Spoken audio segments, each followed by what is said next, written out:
The Dallas Cowboys have officially wrapped up minicamp, but who are the players that disappointed us the most this offseason? We'll tell you next.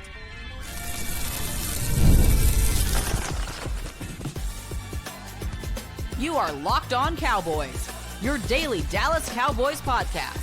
Part of the Locked On Podcast Network, your team every day. Welcome back to the Locked On Cowboys podcast, part of the Locked On Podcast Network, your team every day. We'd like to thank you for making us your first listen of the day. Today's episode is brought to you by Gametime. Download the Gametime app, create an account, and use promo code LOCKEDONNFL for $20 off your first purchase. Welcome back. I am your host, Markquese Mosher. You can follow me on Twitter at Marcus_Mosher. You can also check me out over on the Locked On Dynasty Football podcast as we're getting closer and closer to Landon's favorite time of the year. Fantasy it's the best. Year. Yeah, I know. Go follow Landon on Twitter at McCoolBCB. On today's show, we're going to be discussing some of the biggest news and notes coming out of minicamp now that the Cowboys have wrapped that up. But instead of being overly positive, like we've been a little bit, it's been a little too chummy around here. Let's talk about some players that we just really haven't heard a lot about this offseason that have us maybe a little bit concerned. And let's start with Luke Schoonmaker. Yeah, I mean, I think Luke is a guy that we all had kind of hopes for this offseason. We had Ferguson, who kind of had a down year. Schoonmaker last year kind of had to step up a little bit, and we saw some good things from him, at least to make us encouraged that maybe he could be ready to kind of take a next step and come into this year and play for some more snaps. We don't know if necessarily he was going to compete with Ferguson or if there was a competition with Ferguson, but we at least thought that he would come in here and compete for more snaps. And it's not that we feel like we've heard negative things about Schoonmaker. It's just that we haven't heard very much from him, and we've heard a lot from Brevin Spann-Ford. And so, in the sense that if we're trying to horse race these guys and on, how they're doing in practices and in mini camps and how that might translate to the depth chart eventually, you have to look at, Brevin Spann-Ford and for all the reasons that we talked about being big and really big. Like, I mean, now, Shotty said today he's gained 7 pounds of muscle. He was already listed at 270. So yeah, I've got the quote here. I've got the quote. I'm going to read it to you. This is Schottenheimer talking about Brevin Spann-Ford. He said, he's had an incredible offseason. He really did. That size alone, he moves really well. He added 6 or 7 pounds of lean muscle mass. This guy is not just a run blocker, but he's also a great pass blocker. This guy can be a weapon because of his size in the middle of the field. He can be matched up on linebackers and safeties. The thing I love about Brevin from day one is you knew that this wasn't too big for him. You knew that the mentality was there, that he belongs here. It doesn't matter how he got here. He's pushing those guys at the top, Ferguson, Schoonmaker, and he's already made the jump. You ask me how I feel about it. He's made the jump. He's another guy, when we put on the pads, you're going to see how different he looks. Yeah. I mean, again, was 270 last year. So now he's close to 280. I mean, they may just move him to offensive tackle pretty soon if he keeps, gaining weight. Look, again, this segment's about Schoonmaker, right? But here we are talking about Brevin Spann-Ford, and that's the problem, right? That's what's going on in OTAs and minicamps, is that it's not that we feel like Schoonmaker or we've heard negative things about Schoonmaker. If anything, I've heard a couple positive things. It's just we haven't heard very much at all. And considering what an important year this is for him. And I think, look, let's be clear. And we should caveat this whole episode with this too, is that Mozzie Smith could easily fall into this category as well, his draft mate, right? But it's OTAs and minicamps. There's no pads. So we decided to exclude offensive and defensive linemen from this conversation because there's just not a lot to talk about with those guys for the beat writers. So, but I think with Schoonmaker, a guy who should be out there catching passes, a guy who should be, we should be seeing working with the first team or making touchdown catches. Instead, we're hearing the name Brevin Spann-Ford over and over and over again. So, and I'll just point out one more thing about BSF because we're here. Fergie even talked about in his interview yesterday that Brevin Spann-Ford's been pushing him. and like in the sense that like, hey, let's get up and work out. Let's go. He said they do curls and like, what do they do? Arms and core stuff on Saturdays. And some days he just doesn't want to do it. And Brevin Spann-Ford's like, no, we're going to go work out. So that's the kind of guy we're dealing with. And he's, if he's already alpha dogging the guy that's supposed to be the tight end one in the room, I mean, man, it's clear just based on what we heard from Schottenheimer that they're going to feature him a lot. What does that mean for Schoonmaker? I think that's what we'll find out in training camp, but maybe it means a lot of 13 personnel, but maybe it also means that we just see less of Schoonmaker than we anticipated leaving last season. It's always a fun idea to say, hey, they've got 3 good tight ends. Let's see them run 13 personnel. You look like across the league, and the number of like snaps or like on average of 13 personnel to tight ends is pretty low. Now again, well, tight end play is pretty low in the NFL. So to have 3 pretty decent ones, right? I mean, if you do, that's the thing, right? That's the question. It's just I don't see that being anything more than a small percentage of your snaps. Sure. Now, if I'm going to make the counterpoint for Schoonmaker, if I were to ask you going in the offseason, what is the number one most important thing we want to hear from Luke Schoonmaker going into training camp? I think we would have said, stay healthy, that he's just healthy and he's on the field, right? Like that's honestly the number one thing. And from everything we know, at least right now, knocking on wood, I think this is wood, he's healthy going into training camp. And again, I think that is the biggest obstacle for him. I don't think it's necessarily talent. He's just missed a lot of time, not only in games, but just a lot of practice time in the first 2 years of his career. Him being healthy, I think, in being at practice every single day when we get out to Oxnard is going to be the best thing for him.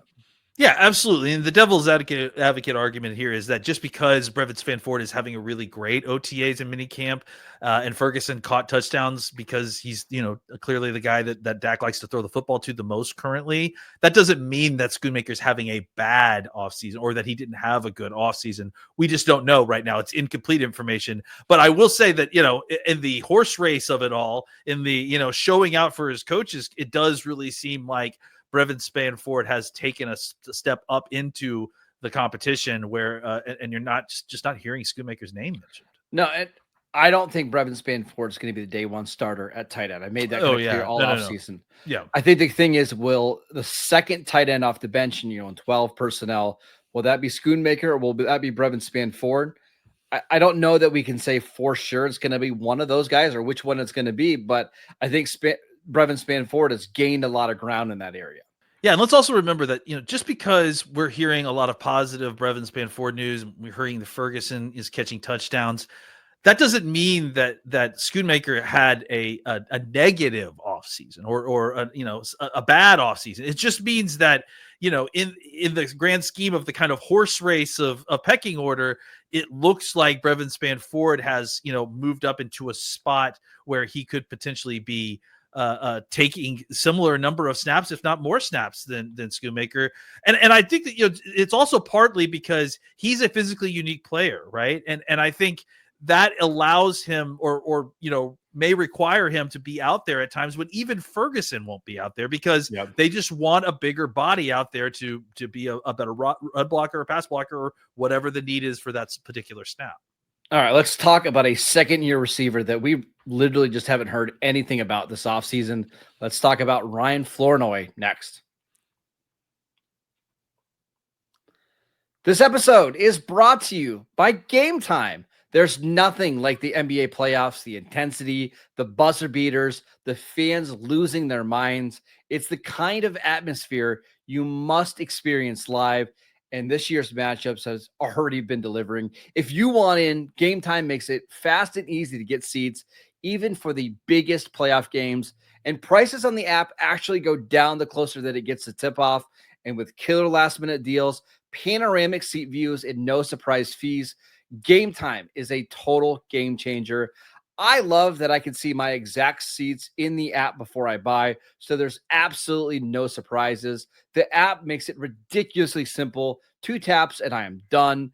Right now, go to Gametime, take the guesswork out of Gametime, take the guesswork out of buying tickets with Gametime, download the Gametime app, create an account, and use promo code LOCKEDONNFL for $20 off your first purchase.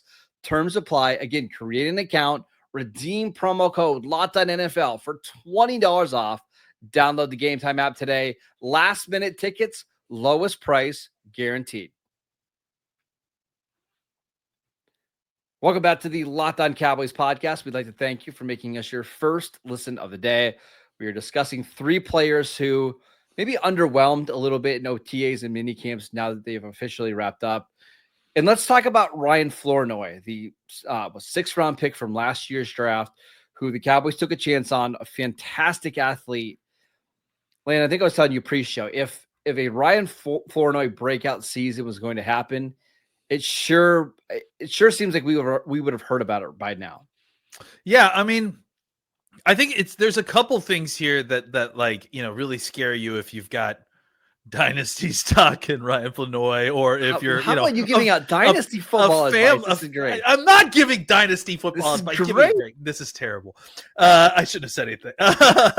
Flournoy. So back to Flournoy. I think if you care about that sort of thing, if you're horse racing his situation, I think in some ways we looked at the Pickens situation as a positive for Mingo, as a positive for Tolbert, because it slotted those guys appropriately, and it kind of allows them to. And even Dak talked about it today when Pickens for the Pickens trade. It allows those guys to kind of play free without the heaviness of having to live up to maybe something that they're not ready to live up to quite yet, right? I think for Flournoy, it feels like it almost became too much right now, like, because obviously there's limited space here, and Jonathan Mingo is here, and I think because Mingo is kind of makes Flournoy almost redundant in the sense that they are very similar players. I worry that it's going to hurt his ability to kind of get the growth that you feel like he might need to develop further. And I think he played some good football last year, and I think he showed you some good things, especially in opportunities where the season was over and we were playing with the backup quarterback, and he still went out there and made some plays at times. But I think with the new coaching staff and especially new wide receiver coach, you don't have the same folks there that, obviously the tape was what it was, but you don't have the same coaches, promoting you. They've already, obviously traded a 4th-round pick for a guy that was a 2nd-round pick that is very similar to you and kind of maybe even slightly better athlete. So you needed him to kind of be dynamic and to be out there like showing out in these OTAs and mini camp practices. And we just haven't heard that. And again, part of that may be working with Joe Milton a little bit. And I think he did catch a touchdown from Joe Milton, but I think, part of it could be playing with a more up and down backup quarterback than he did last year with Cooper Rush, who at least would get you the ball, consistently in these kind of 7-on-7 situations. So I worry about his position on the team. Not worry, because I do think that, like you and I discussed, maybe a practice squad situation for him, early this season is one of the best things for him. Yeah, I think the situation is the biggest obstacle for him right now, for because sure. you have just so many guys that are clearly ahead of him on the roster with CeeDee Lamb, George Pickens, Kevontae Turpin, Jalen Tolbert, and Mingo. Not necessarily in that order, but that's Cropper too. I was gonna say your guy Cropper too is like, but I'm saying that's 5 receivers. Yeah, and you generally don't have more than 5 receivers active. You rarely have more than 6 on your active roster, right? And now he's competing for snaps with like Jalen Cropper, Jalen Brooks, who has been here for multiple years, Paris Campbell, who is on the roster, Holden, who they signed from Oregon this offseason as a priority free agent. There's just not a lot of probably snaps available to him. And then on top of that, you mentioned Mingo. Jonathan Mingo is a 1.5 years younger than what Ryan Flournoy is. And he's 1 year ahead of him. He's got all the SEC experience. So he's just in a really tough situation. But that doesn't mean he can't get better during training camp. Doesn't mean that maybe the situation will improve for him. I mean, again, knocking on wood, but you're hoping all these receivers stay healthy. Maybe something happens where he moves up the depth chart. But like you mentioned, I don't think it's the worst idea for him to spend a year on the practice squad. Coming from a really small school, any reps that he can get on the practice squad could help him stay in the league a little bit longer. Yeah, I mean, it's crazy how that works, right? And suddenly you worry about the depth of your wide receiver room, and you add one player and suddenly you've got more depth than you honestly know what to do with, like, right? Because you have so many players that kind of fit the role of, let's say, wide receiver 4 through 6. I mean, if even 6 even exists, right? You've got probably 5, 6 players competing for 3 spots, 2 or 3 spots, right? So somebody's going to get left out in the cold, a guy that you like in those kind of roles, right? Like, even you mentioned it, Jalen Brooks. Like, I like Jalen Brooks on this roster. I think he gives you good special teams, and he's shown you that this game is not too big for him. I like the all the rest of these guys that you mentioned. I mean, so it's like, it's hard to figure out how you're going to fit everybody on the roster, how it's going to work. Somebody's going to end up on the practice squad, and then someone is just not going to be on this roster at all. So I think that it's going to be a very interesting competition to see how that all plays out with guys from wide receiver, let's say 4 on, because, there's a lot of guys that are kind of redundant there. There's guys that are kind of different sort of, individual playmakers like Turpin, and so how it all is going to fit together is going to be interesting. But for a guy like Flournoy, it's like, he's got to really, thread a needle in training camp in order to make this team. I know when you're a player like Flournoy and you're a 6th-round pick, you're probably always stressing about the situation, right? You're stressing about the players ahead of you and whether you're going to make the roster, or if you're even going to be the number 1 practice squad receiver. Because I wouldn't be surprised, Landon, if the Cowboys keep 5 receivers and 4 tight ends, and Jalen Brooks, Paris Campbell, Cropper, and Flournoy, they all don't make the roster, right? Maybe. And if that's the case, then maybe they go with Brooks and Cropper on the practice squad instead. But if you're Ryan Flournoy, you can't get worried about that. What you have to be concerned about is just getting better. Just get to the point, make yourself so good that the coaches can't even think about cutting you. But he's a guy, again, we just have not heard a lot about this offseason. A lot of times we hear these breakouts before they happen. Like, you'll start to hear the drum beat in, May and June, and then it starts to happen in the practices in July. Just hasn't been the case yet. Yeah, and he's still got time. Again, we both agree that we think the problem he's going to have right now is just opportunity. CD and George Pickens are going to have like a vet day, at some point in training camp. There's just going to be an opportunity for everybody to move up a rung, for Flournoy to get more chances with Dak Prescott, to maybe shine a little bit. So it's certainly not over. We haven't even gotten to training camp yet, but yeah, you would have loved for a guy who has such a difficult road ahead to make the roster, just as it got laid out for him before we even got into OTAs and minicamp, to have shown you to at least, set down his stakes early as a guy who is going to make noise in training camp, is going to make it hard for you to cut him and get him off this roster. All right, let's talk about a Dallas Cowboy rookie that honestly we've not really heard any buzz about over the last couple of weeks. Talk about Jaden Blue next.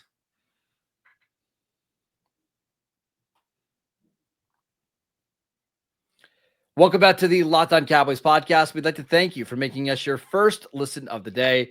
For your second listen, check out the Locked On NFL Scouting Show. As training camps get closer and moves are being made, host Kyle Krabs and Joe Marino will make you the most informed NFL fan this offseason.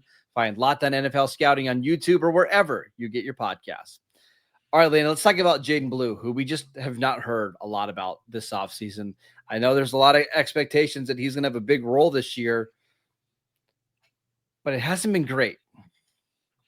Well, it's just been nothing, right? Like, it's just been, we haven't heard anything. And I think, again, like, running back is another position, that like tight end, that is, it's not an offensive or defensive line position, obviously, but it's still a position that it's very difficult to evaluate in shorts and t-shirts, right? Because, running through guys and everything. And I think what Jaden Blue is going to do, maybe you would have liked to see a little bit more, because you're expecting him to be more of a receiving back, and of all the running backs that you would have hoped to have heard something about, Jaden Blue is the guy that you would have thought to have heard something about. But I also think that there's something to the idea that, Jaden Blue is going to be a very kind of specialized player as a receiving back.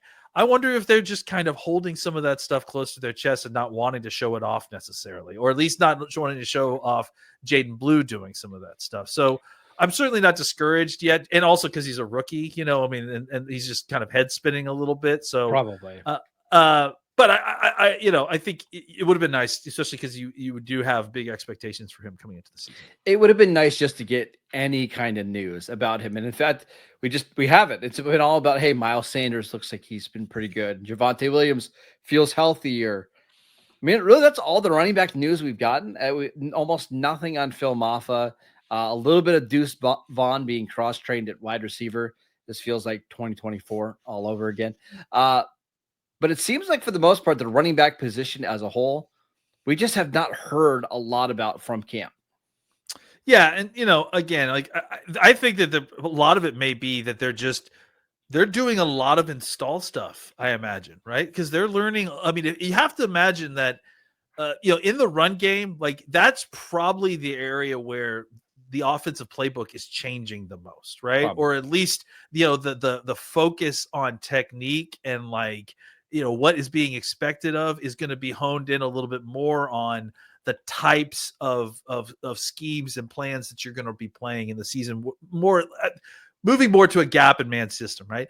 So there's going to just be more focus on installing the details there a little bit more, because it's not just like, the same old thing that they did last year necessarily, or a review. And because there's rookies, they're probably going to be lower in the rung of, and they have been, that's been shown out, right? That they are in the lower rung early on to kind of figure all of this out.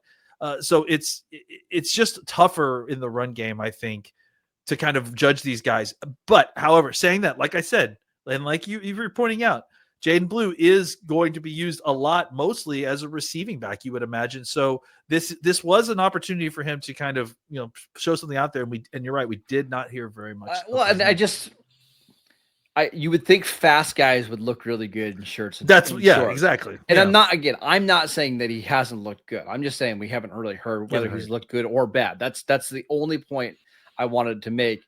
I will say, I think once we get to training camp and once the preseason hits and he has like 121-yard run and everybody loses their mind, nobody's going to care about not hearing or not reading a tweet from Nick Harris or Todd Archer back in late May, June. Like it's not that big of a deal. I just wanted to point out that for a guy that we all think is going to have a big role this year, we just haven't heard much. That's right. Yeah. I mean, there's uncertainty there for sure. And for some of the other spots where we had some uncertainty, we did hear stuff and we've reported on it. So this is just kind of an unfulfilled area that we still have more to find out once we get to training camp for sure. We should mention another rookie that we haven't heard a lot about. And you actually were talking about him pre-show, Shemar James, the Cowboys' 5th round linebacker who they traded up for. He got hurt, I believe, in the first or second OTA practice. Just have not heard really anything about him, whether he's returned to the field or not. And that's got to be a disappointment because with DeMarvion Overshown likely to miss the first 3 quarters of the season, with 2 new linebackers in Kenneth Murray and Jack Sanborn, you would have thought this was a good opportunity for Shemar James to come in and get some snaps. Hasn't been the case so far. No, I mean, unfortunately, it sounds like he obviously had that it was a pick 6 in like the very first open media practice. Yeah. And then unfortunately, got banged up and just, haven't really heard what's been going on with him.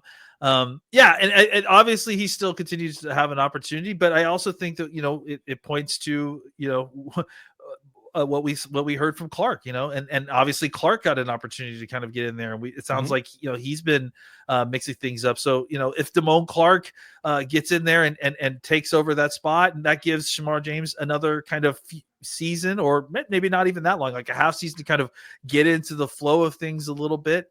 That would be great, and obviously that at that point you get Overshown back, and so you suddenly would have pretty good depth at the linebacker position if you could all have that play out. But it's tough, you need to get him on the field, especially at training camp. Hopefully he's healthy when we get to Oxnard. This is a tease in the business, but there's a undrafted free agent linebacker that the Cowboys absolutely love that I want to talk about next week.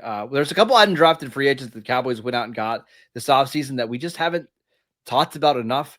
That's going to change next week, so tune in for that. One more player that I just wanted to throw out to you. This guy's always been a favorite of mine.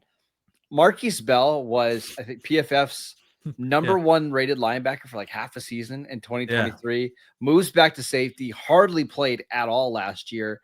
And then this year, with Donovan Wilson nursing an injury, with Malik Hooker leaving a practice early, you've got Wanye Thomas playing in the slot more. Markquese Bell is just somebody we haven't really heard anything about.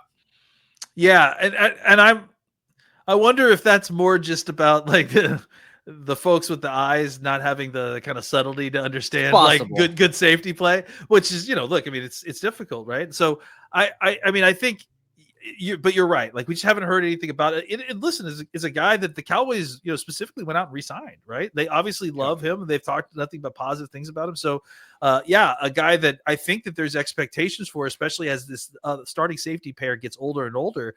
Wanye Thomas has gotten a lot of ink, and deservedly so. He looks fantastic, and he's doing a ton of things. You haven't heard the same thing about Markquese Bell. Again, is it because he hasn't played well, or is it because people aren't noticing? I think we'll find out more once we get to Oxnard. Yeah, we'll see. I got to imagine he's going to be one of their core special teams guys this year.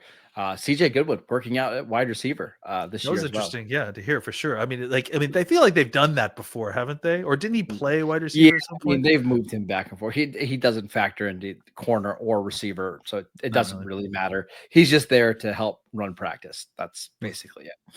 All right, that is it for today's show. We want to thank you for making Locked On Cowboys your first listen every single day. Go check out the channel on YouTube. Download the podcast wherever you get your podcasts. We are free and available on all platforms. Follow Landon on Twitter at McCoolBCB. I'm at Marcus _Mosher. Enjoy your weekend, and we'll see you right back here on Monday.